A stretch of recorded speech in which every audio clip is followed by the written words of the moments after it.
నమస్కారం ఘంటారావానికి స్వాగతం. ముందుగా ప్రధానాంశాలు. కర్నూలు రసాయన పరిశ్రమలో భారీ అగ్ని ప్రమాదం.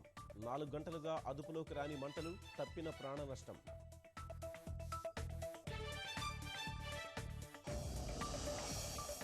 రాష్ట్రంలో సౌర పవన విద్యుదుత్పత్తిపై చైనా సంస్థలు ఆసక్తి. ముఖ్యమంత్రితో సానీ గ్రూప్ ప్రతినిధులు భేటీ.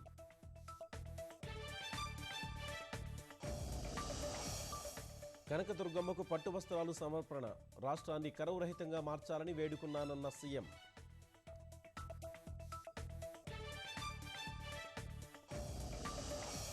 గిన్నిస్ రికార్డుల్లో మహా బతుకమ్మ. 9,292 మందితో భారీ సంబరం.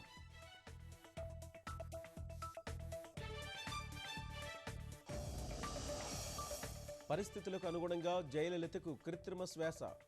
ఊపిరితిత్తుల్లో సమస్య తొలగిస్తున్నామన్న వైద్యులు.